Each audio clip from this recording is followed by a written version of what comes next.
Y el otro tema pues que anunciamos el día de hoy es la jornada laboral de 40 horas. Todas estas grandes reformas que se han hecho en México han sido por consenso de los empleadores, las empleadoras y los trabajadores y sus representaciones. Y queremos que esta también sea una reforma por consenso. Por eso, el día de hoy lo que abrimos son las mesas de trabajo para que nos sentemos con empresarios, los representantes sindicales, las y los trabajadores, para ver cómo vamos a conseguir esa jornada laboral. No se puede de un día a otro, pero lo importante es cómo lo vamos a hacer y que sea por consenso, que sea un acuerdo que nos permita que realmente haya mejores condiciones para las y los trabajadores en nuestro país. Alguien dirá, pues es que a lo mejor no es el mejor momento. No, siempre es un buen momento, siempre, para defender a las y los trabajadores de México, siempre.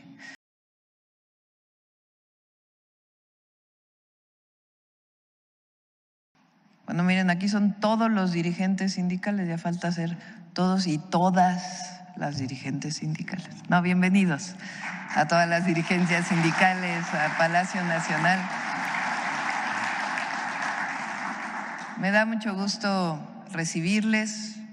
Esta es su casa, esta es la casa del pueblo de México. Durante años este lugar donde nos encontramos ha sido pues el centro del poder político de nuestro país. Aquí hace 700 años inició la civilización mexica, que tenía justamente en este lugar a sus tlatoanis. Aquí fue la casa de Moctezuma. Aquí se instauró la colonia. Aquí vivieron los virreyes. Nunca se dignó un rey de España venir a México, a pesar de todo lo que le dio la Nueva España. Y este es el centro de las grandes transformaciones: la independencia de México, la reforma, la revolución. Y aquí han estado todos los presidentes. Claro, algunos venían muy pocos, se quedaban encerrados en Los Pinos. Ya Los Pinos también es la casa del pueblo, pero esta es realmente la casa del pueblo. Y por primera vez, pues una mujer les dirige las palabras como presidenta de la República en un 1 de mayo.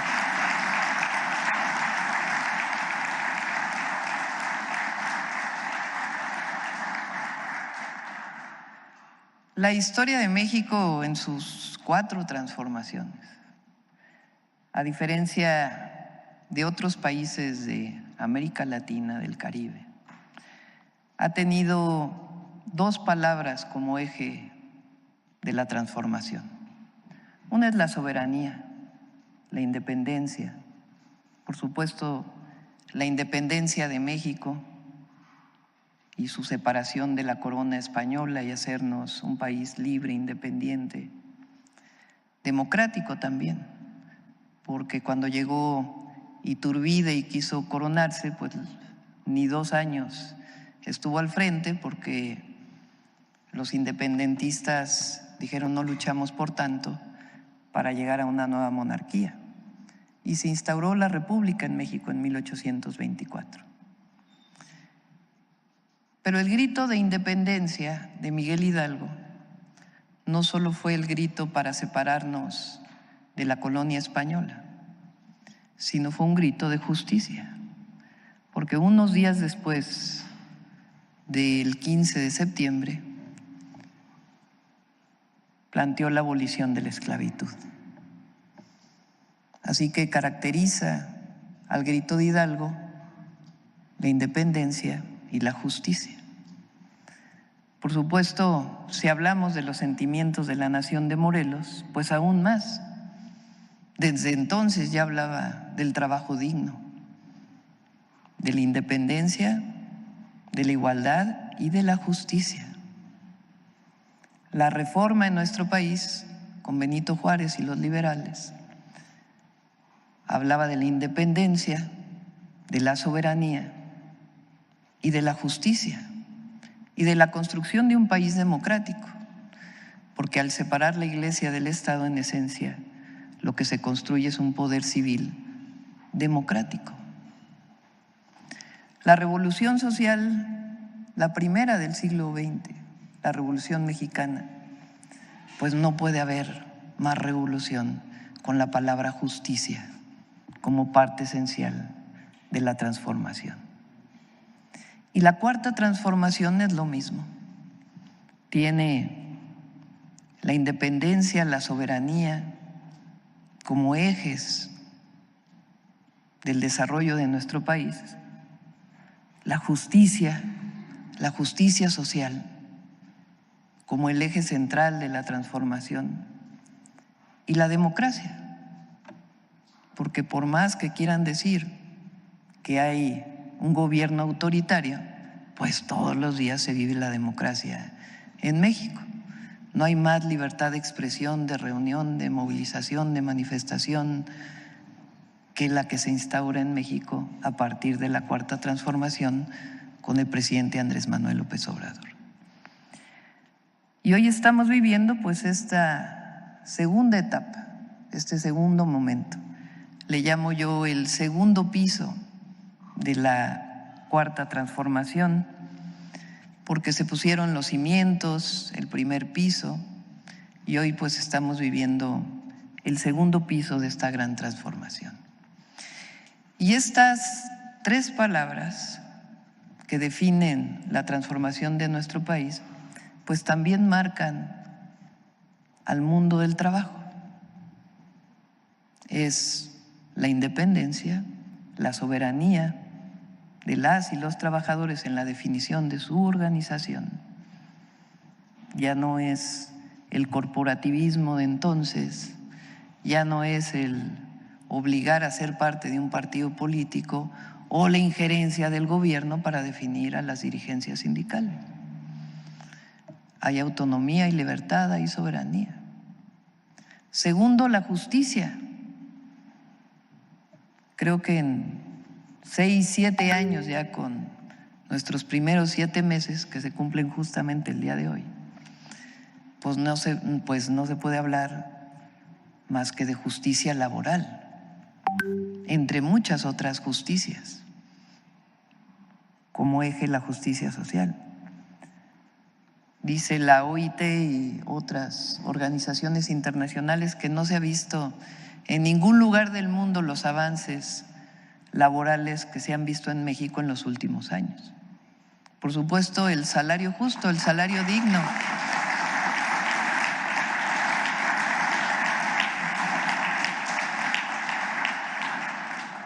¿Quién diría que en 6 años, 7 años ya con el nuestro, pues el salario mínimo ha aumentado lo que no hizo en 36 años e incluso antes? Este incremento del salario mínimo que ha impulsado también el incremento del salario medio. Una reforma que muchos ansían, que es la desaparición del outsourcing, para realmente reconocer a las y los trabajadores y la relación laboral entre el empleador y el trabajador, y con todos los derechos laborales que esto significa, incluido obviamente el reparto de utilidades. Por supuesto, la pensión digna también, que fue una de las, además de la reforma de pensiones que se hizo en su momento, el último acuerdo y la última modificación que se hizo para constituir este fondo de pensiones del bienestar, que permite que los trabajadores que están en regímenes individuales o en régimen individual pueda irse con el salario completo en su jubilación. Impensable que eso hubiera ocurrido, y hoy es una realidad. Existe el fondo de pensiones, y para los trabajadores afiliados al Seguro Social y los trabajadores afiliados al ISSSTE es una realidad que haya cada vez pensiones más justas, más dignas.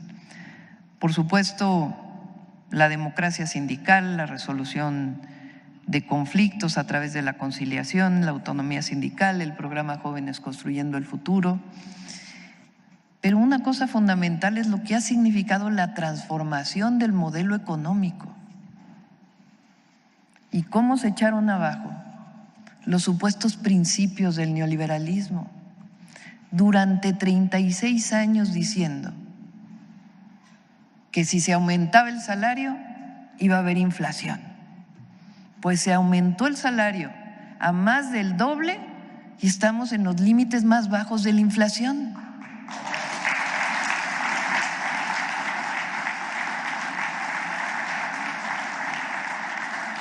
Que si aumentaba el salario mínimo se iban a ir las inversiones.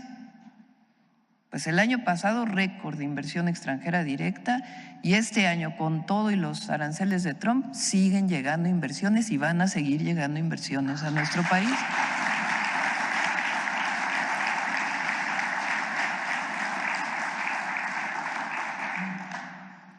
Que si se aumentaba el salario iba a haber una crisis económica, falso. Que si desaparecía el outsourcing iba a ser una tragedia.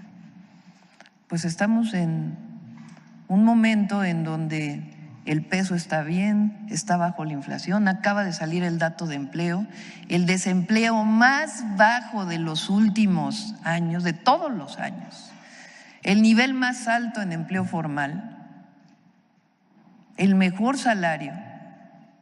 Quiere decir que lo que hacía falta en nuestro país pues era cambiar el modelo económico y tener como esencia pues no solamente a un sector muy pequeño de la población, a los de arriba, sino pensar realmente en el pueblo de México y pensar en las y los trabajadores de México, que esa es la esencia de lo que llamamos la cuarta transformación de la vida pública de México. ¿Qué planteamos ahora hacia adelante? Uno, como lo dije desde los primeros días, cuando anunciamos el incremento al salario mínimo, hoy estamos en que el salario mínimo alcanza para comprar 1.8 canastas básicas. Nuestro objetivo es que alcance para 2.5 canastas básicas. Eso significa un aumento salarial sustantivo cada año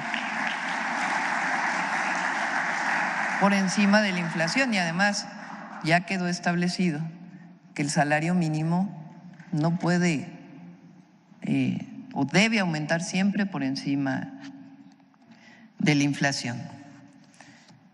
Segundo, muy importante, es la reforma que hicimos el primer día que llegamos al gobierno, que es a trabajo igual, salario igual para las mujeres.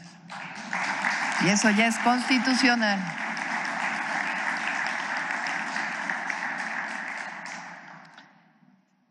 El otro tema fundamental es seguir acabando, erradicando la precariedad laboral. Ya pasó por la reforma de los trabajadores de plataformas digitales. Les anuncio hoy que hace un mes en el gobierno federal todas las trabajadoras y trabajadores de la limpieza se están constituyendo en cooperativas. Vamos a dejar de contratar empresas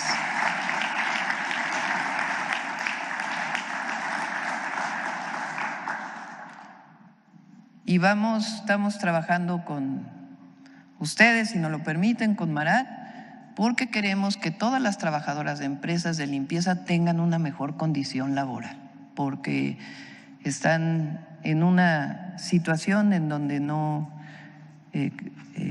tienen las mejores condiciones.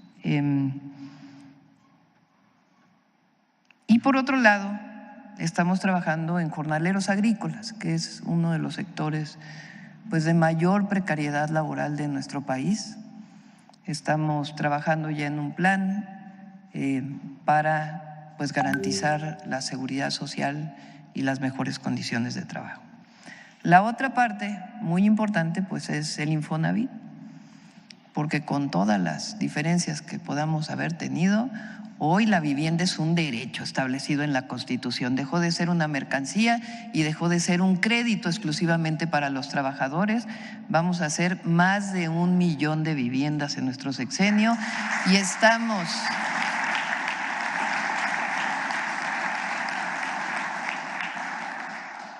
dedicando las viviendas, porque lo que se le va a ofrecer al trabajador es la vivienda, no el crédito,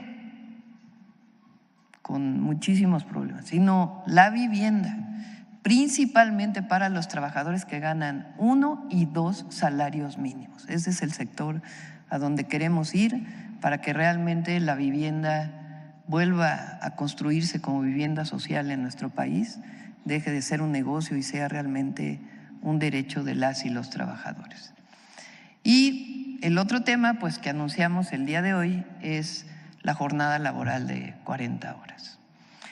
Todas estas grandes reformas que se han hecho en México han sido por consenso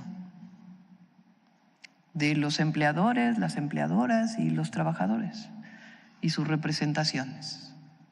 Y queremos que esta también sea una reforma por consenso.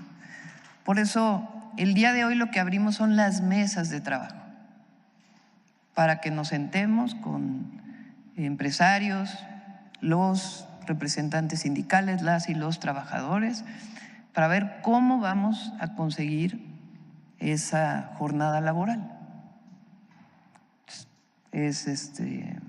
No se puede de un día a otro, pero lo importante es cómo lo vamos a hacer y que sea por consenso, que sea un acuerdo que nos permita que realmente haya mejores condiciones para las y los trabajadores en nuestro país. Alguien dirá, pues es que a lo mejor no es el mejor momento.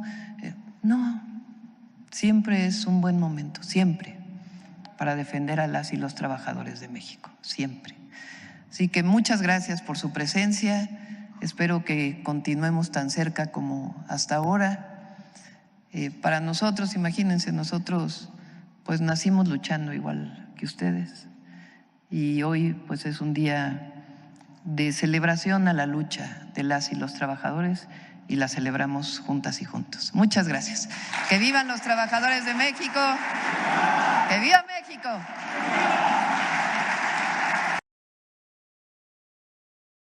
Les agradezco muchísimo el día de hoy que estén aquí presentes y que nos haya recibido además nuestra presidenta, reitero. Muchas gracias.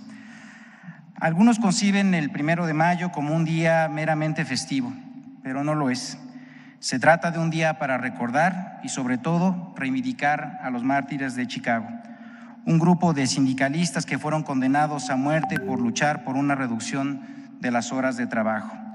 En sus pancartas se leía 8 horas para el trabajo, 8 horas para el sueño y 8 horas para la casa. Este lema sintetizaba una postura que es tanto política como existencial. En la vida de las personas debe existir un balance entre el trabajo, el descanso y el disfrute. La primera vez que en México se hizo una movilización masiva para rememorar a los mártires de Chicago fue el 1 de mayo de 1913, durante el gobierno del traidor y usurpador Victoriano Huerta.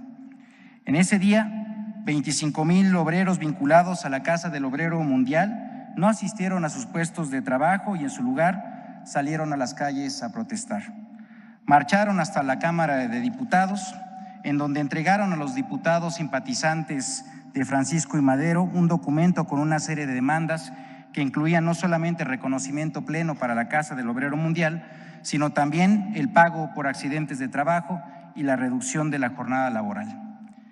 El Día del Trabajo trae la historia al presente, pero también nos lleva a la reflexión profunda sobre la condición humana. Desde hace siglos se discute acerca de qué o cuál es el elemento, aquel que nos distingue o nos define como humanos. Algunos dicen que somos Homo sapiens y lo que nos distingue es la razón. Otros dicen que somos Homo simbólicos y lo que nos distingue es la capacidad para generar símbolos y significados. Otros dicen que somos Homo ludens y lo que nos distingue es nuestra capacidad de ingenio y en el juego también. Pero hay quienes pensamos también que somos homo faber, porque lo que nos hace humanos es el trabajo. Gracias al trabajo podemos transformar la naturaleza para satisfacer las necesidades colectivas, pero también las individuales, y al mismo tiempo dar sentido a nuestra existencia. El trabajo reafirma lo humano, pero no debe ser lo único que hacemos como personas. Es decir, debemos trabajar para vivir, pero no vivir para trabajar. El bienestar personal y colectivo solo puede surgir con la construcción de un balance equilibrado entre el trabajo, el descanso y el disfrute. Esta reivindicación humanista ha estado presente en la lucha de las y los trabajadores mexicanos desde hace más de 100 años, desde Río Blanco hasta Cananea. No hay que olvidarlo. Las masas revolucionarias se levantaron en contra del régimen autoritario y oligárquico de Porfirio Díaz, precisamente para terminar con la lógica de la explotación laboral. Su triunfo quedó materializado en el artículo 123 constitucional de 1917, en el cual, entre otras cosas, se estableció una jornada laboral de 8 horas y un día de descanso por cada 6 de trabajo. Hoy, 1 de mayo del año 2025, estamos aquí para rememorar a las y los trabajadores que han dado su vida por lograr un balance entre el trabajo, el descanso y el disfrute, pero también para continuar su lucha. Por eso me entusiasma anunciar que por instrucciones de nuestra presidenta, la doctora Claudia Sheinbaum, comenzaremos con la instauración paulatina y gradual de la semana laboral de 40 horas en nuestro país.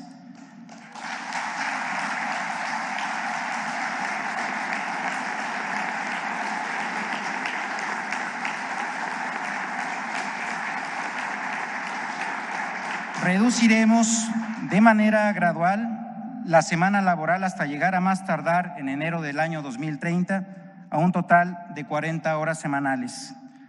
Atendemos así a una demanda histórica del pueblo de México que fue asumida desde el inicio por la presidenta Claudia Sheinbaum como un compromiso, el número 60, para así avanzar en el segundo piso de la transformación.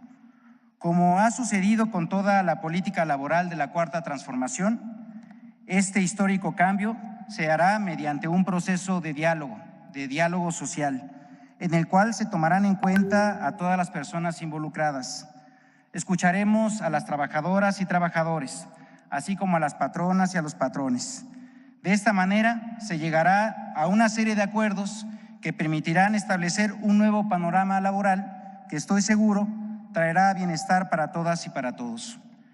Por ello, por instrucciones de nuestra presidenta, convocaremos a los diversos sectores de las y los trabajadores, empresarias y empresarios, académicas y académicos y demás interesados para que a partir del 2 de junio al mes de julio, al 7 de julio de este año, dialoguemos en una serie de foros que la Secretaría de Trabajo organizará en diversas ciudades del país para construir una propuesta de cómo llegaremos gradualmente, paulatinamente, a la semana laboral de 40 horas.